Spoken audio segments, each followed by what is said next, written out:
ሰላም ቅዱሳን እንደምን አላችሁ? ይሄ የምትመለከቱት ቶኪንግ ሶንግስ የተሰኘው ፕሮግራማችን ነው። ዛሬ ደግሞ እንደተለመደው ከተወደደ ወንድማችን ዘማሪ ካሮል ጋነን በተወደዱ ዝማሬዎች ወደ እናንተ መተናል። እንድትከታተሉን በአክብሮት እንጠይቃለን።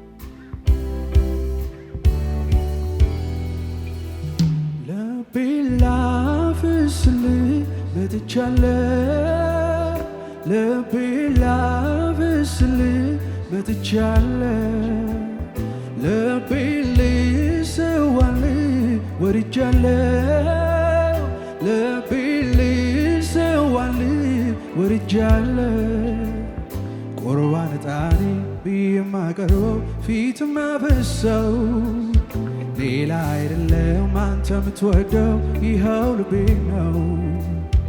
ቁርባን ጣኔ ቢማቀርበው ፊት ማፈሰው ሌላ አይደለም አንተ ምትወደው ይኸው ልቤ ነው። ልቤን ላፍስል መጥቻለሁ ልቤን ላፍስል መጥቻለሁ ልቤን ልሰዋል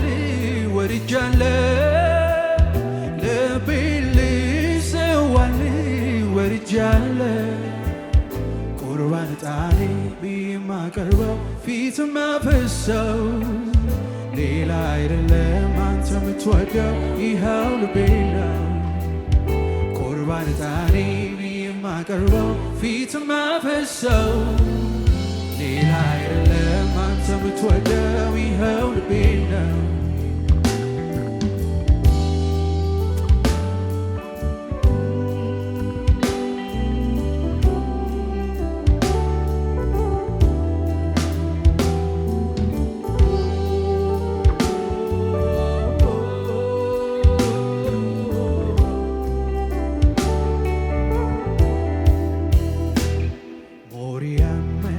ቻለው ከመገኛ ተራራ በልቤ ያዘልኩትን ላፍሰው በየተራ አንተና ያስደስት ባመጣ የበግ አውራ ልቤ ስሐቂ ነው ላለኝ ልሰዋ ሞሪያ መጥቻለው ከመገኛ ተራራ በልቤ ያዘልኩትን ሰው በየተራ አንተና ያስደስት ባመጣ የበግ አውራ ልቤ ስሐቂ ነው ያለ ልሰዋ ልቤን ላፍስል መጥቻለሁ ልቤን ላፍስል መጥቻለሁ ልቤን ልሰዋል ወርጃለሁ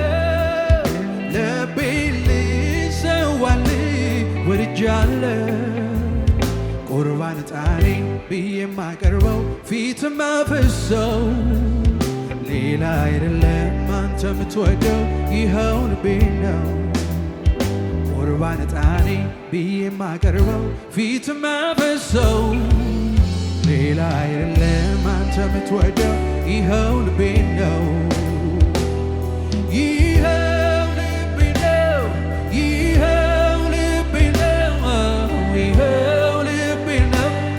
ማፈሰው ይኸው ልቤ ነው ይኸው ልቤ ነው ይኸው ልቤ ነው ላንተ ማፈሰው ይኸው ልቤ ነው ይኸው ልቤ ነው ይኸው ልቤ ነው ላንተ ማፈሰው ይኸው ልቤ ነው ይኸው ልቤ ነው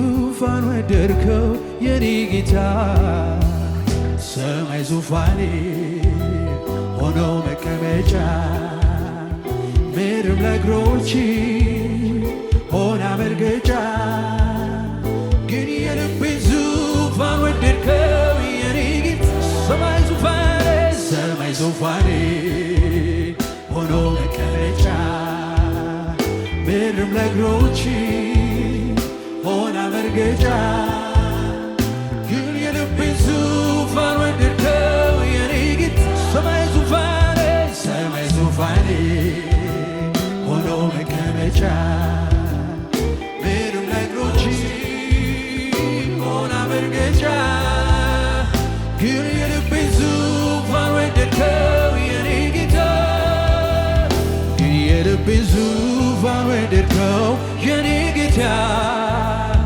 ግን የልቤን ዙፋን ወደድከው የኔ ጌታ ግን የልቤን ዙፋን ወደድከው የኔ ጌታ ግን የልቤን ዙፋን ወደድከው ግን የልቤን ዙፋን ወደድከው አቤት ግን የልቤን ዙፋን ወደድከው የኔ ጌታ ሰማይ ዙፋኔ ሆኖ መቀመጫ ምድርም ለእግሮች ሆና መርገጫ ግን የልቤን ዙፋን ወደድከው የኔ ጌታ ግን የልቤን ዙፋን ወደድከው የኔ ጌታ ግን የልቤን ዙፋን ወደድከው ግን የልቤን ዙፋን ወደድከው ግን የልቤን ዙፋን ወደድከው የኔ ጌታ ይኸው ልቤ ነው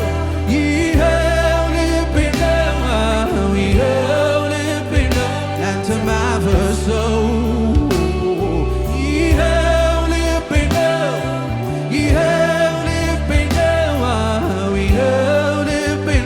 ላንተ ማፈሰው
መጀመሪያ የከበረ ሰላምታዬን ማቅረብ እወዳለሁ።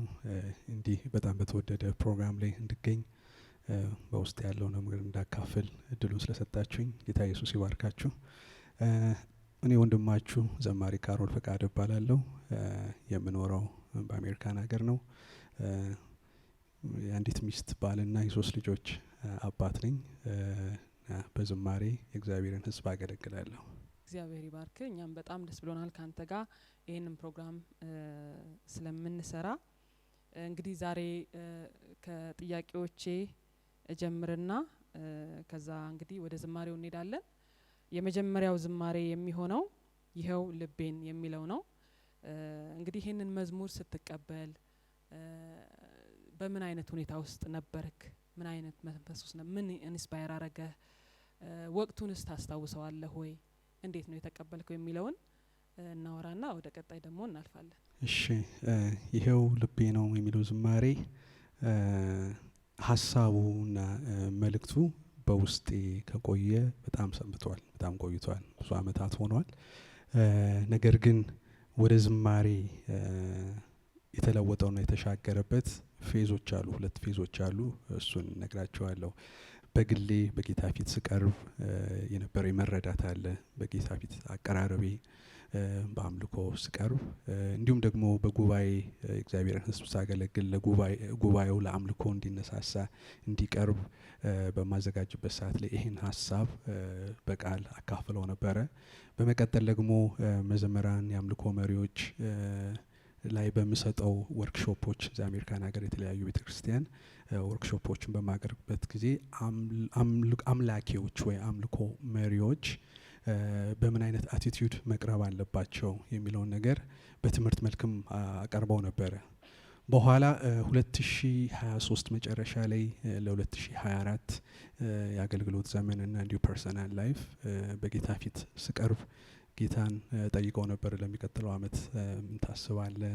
ከኔም ትሻለ ያልኩ ጠይቀው ነበርና ይሄ የመጨረሻ አምስተኛ አልበሜ ነው። ግን አራተኛ አልበሜን ከጨረስኩ በኋላ ካሁን ወዲያ አልበም አልሰራም ብዬ አቁሜ ነበረ።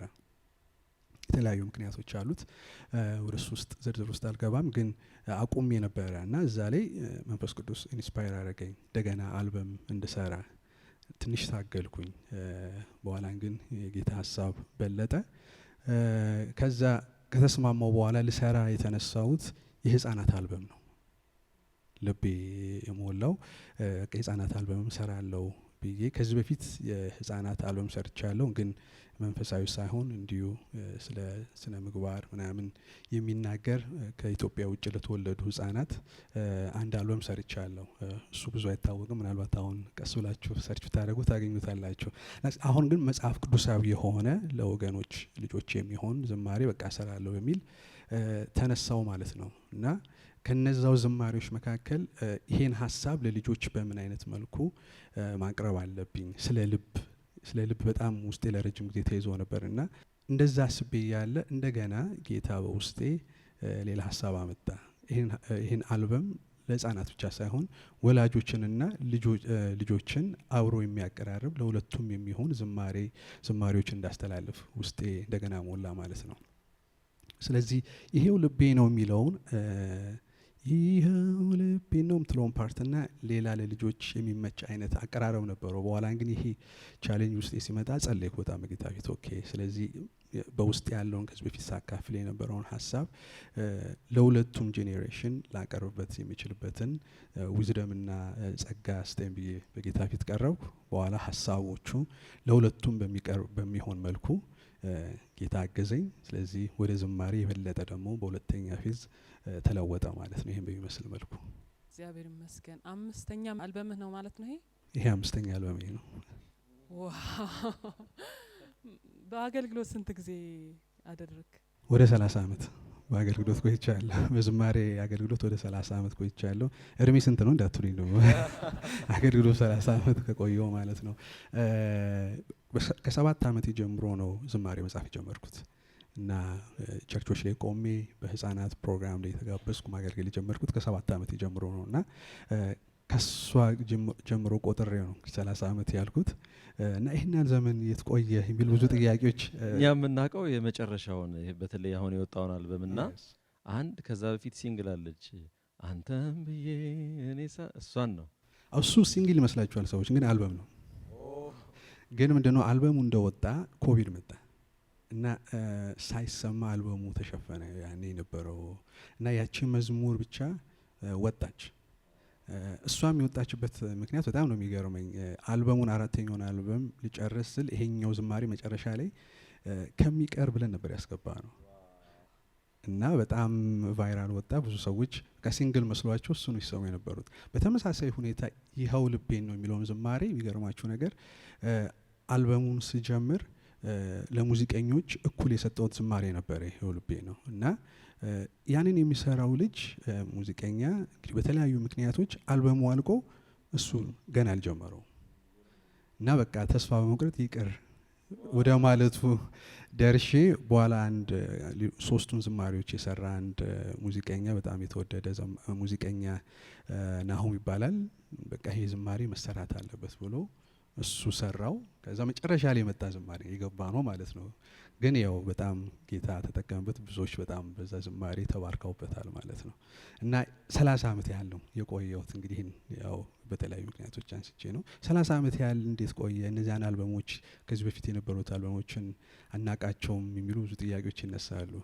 ተወልጄ ያደግኩት ሐዋርያዊት ቤተክርስቲያን በምትባል ቤተክርስቲያን በተለምዶ ኦል ጂሰስ ተብሎ በሚጠራው ቤተክርስቲያን ነው የአገልጋይ ልጅ ሆኜ ነው ያደግኩት እና 3ቱ አልበሞች በዛ ቤተ እምነት እያለው ነው የወጡት። ስለዚህ በዛ ቤተ እምነት ያሉ ወገኖች ብቻ ነው የሚያውቁት። ግን አንዳንድ ፕሮቴስታንትም ያሉ ወገኖች እዛም እያለው ይሰሙ ነበር ዝማሬዎቼን እና እንደውም አንዳንድ ኮሜንቶች ያለው ዩቲዩብ ላይ እዛ ቤትም እያለህ በጣም እንጸልይልህ ነበረ እና ያሉ ጌታን ሲያመሰግኑ አያለው እና ዝማሬዎቼን ይከታተሉ እንደነበረ ሰማለው።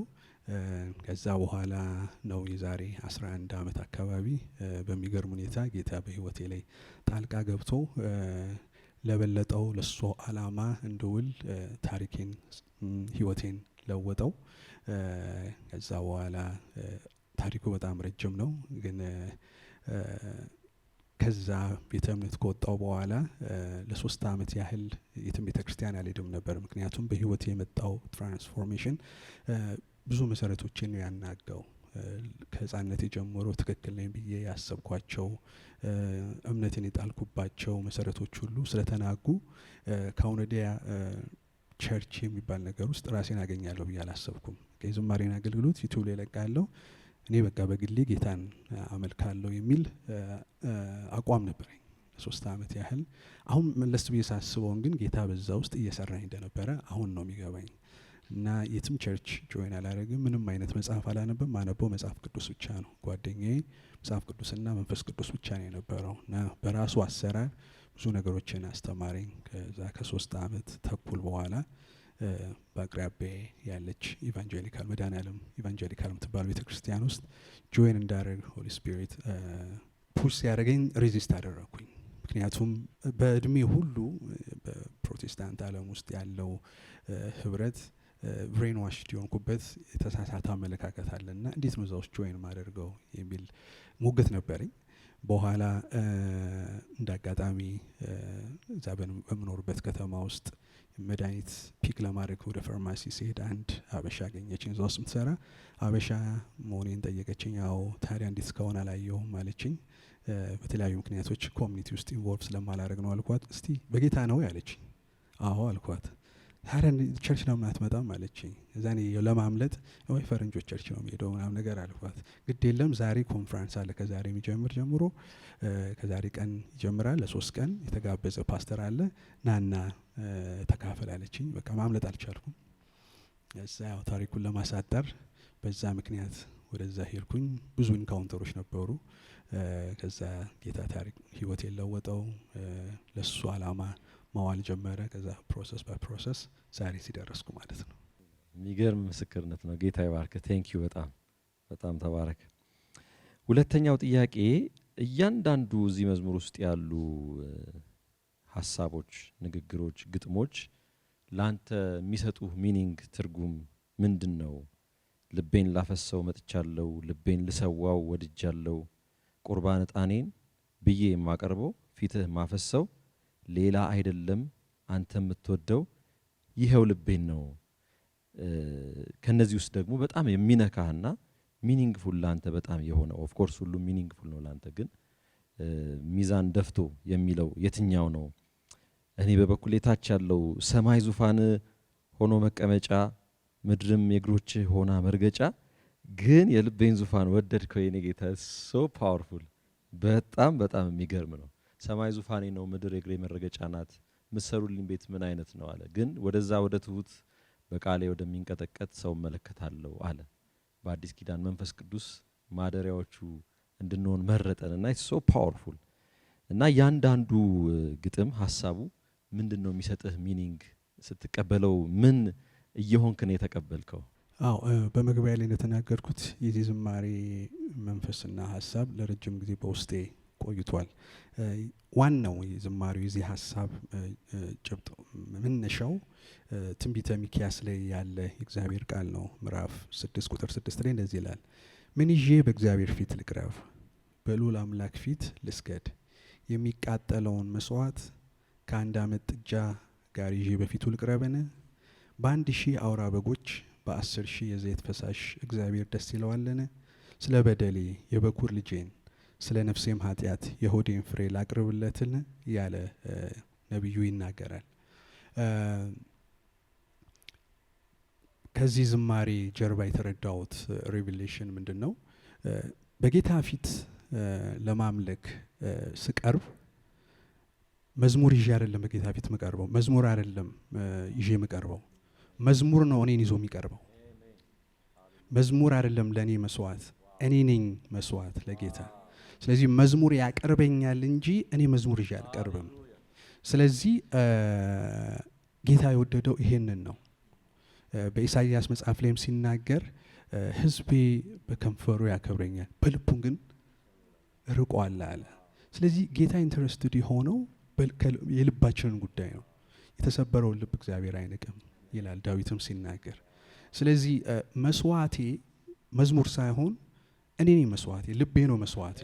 ስለዚህ በጌታ ፊት መዝሙርን ላቀርብ ሳይሆን በመዝሙር ራሴን ላቀርብ ነው።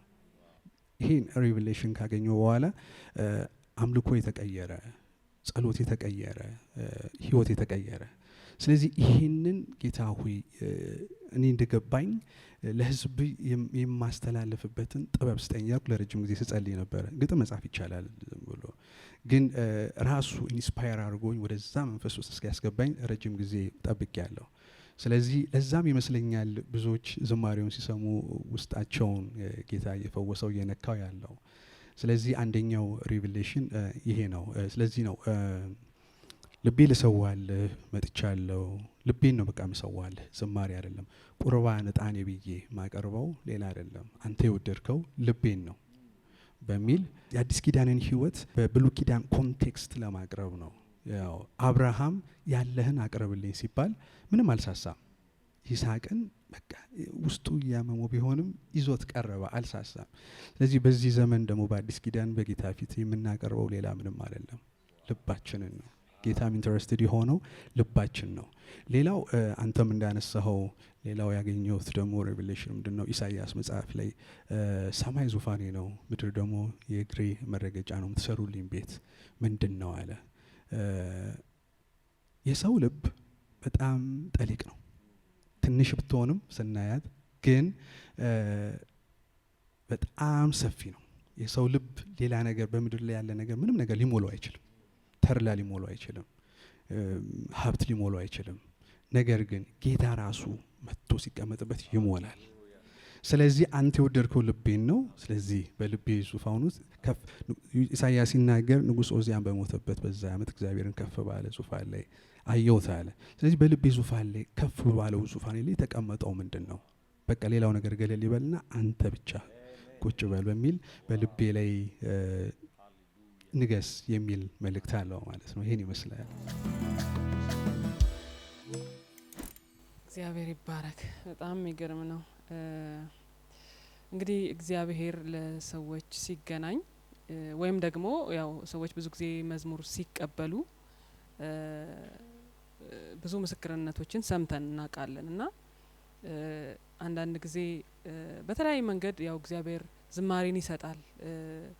አንዳንድ ጊዜ ትውልድን አይቶ ህዝብን አይቶ ዝማሬ የሚመጣለት የትውልድን ሁኔታ አይቶ ዝማሬ የሚመጣለት ዘማሪ አለ።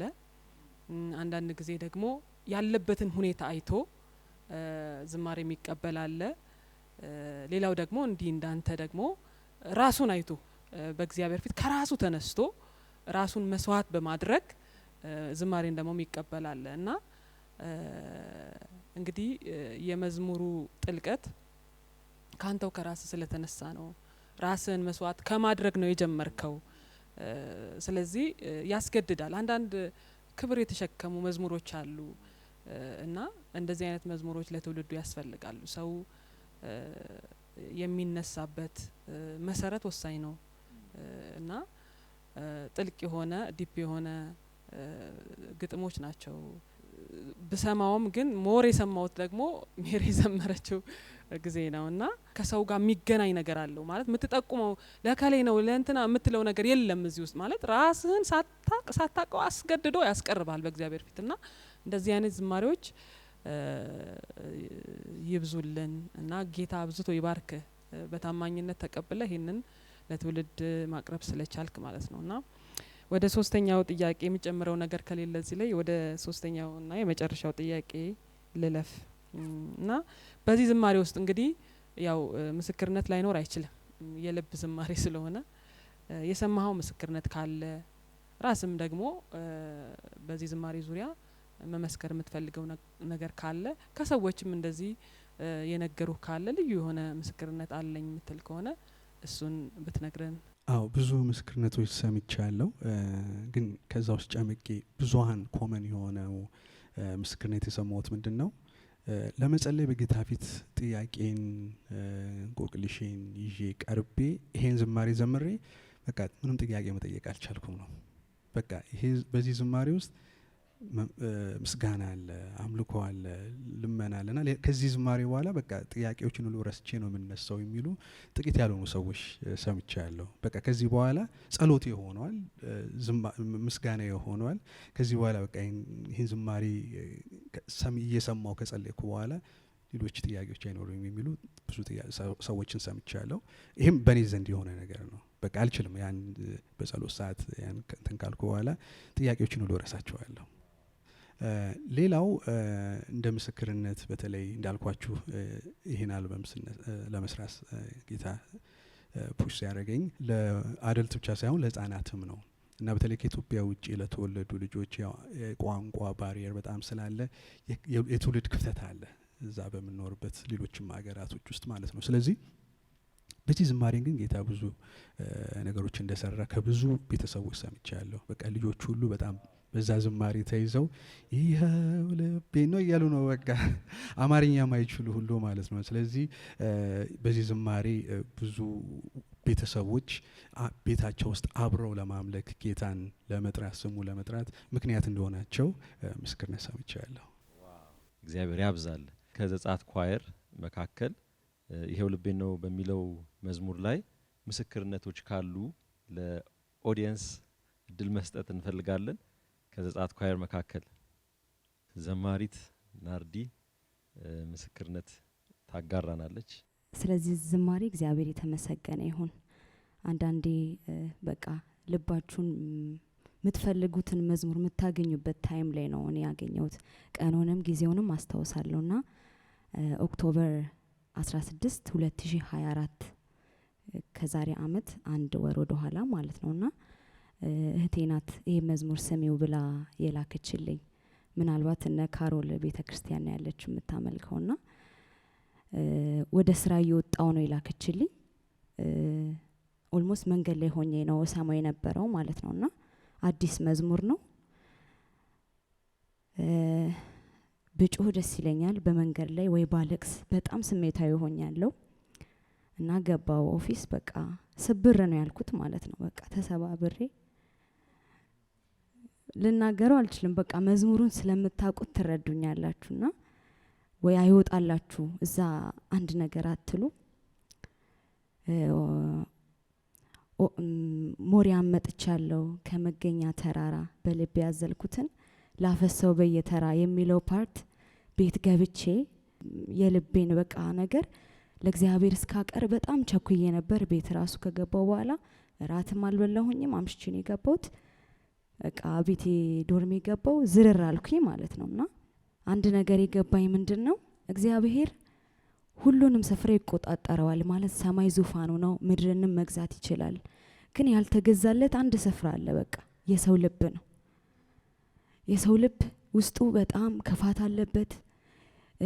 በቃ የማይጨበጥ አይነት ነገር ሆኖ ነው ያለውና ራሴን አየው። በቃ ለእግዚአብሔር የማይገባ የማይመች ማንነቴን በቃ እሱ የሚያሳዝነውን ያልተገዛለትን ነገር ሁሉ እያየሁኝ በቃ እግዚአብሔር ሆይ የእስከ ዛሬው መስዋዕቴ ሁሉ ከንቱ ነበር ማለት ነው ብዬ ነው ራሴን በቃ ያቀረብኩት በእግዚአብሔር ፊትና ልክ ኢሳይያስ የእግዚአብሔርን መገለጥ ሲመለከት እኔ የረከስኩኝ ሰው ነኝ፣ ከንፈሬ የረከሰብኝ ሰው ነኝ፣ የበደልኩኝ ሰው ነኝ ብሎ ራሱን እንደተመለከተ በቃ መስዋዕቴ ሁሉ ባዶ እንደሆነ ልብን ካልተመለከተ እግዚአብሔር ልብን ካልተቀበለ ሌላ ምን ያስደስተዋል?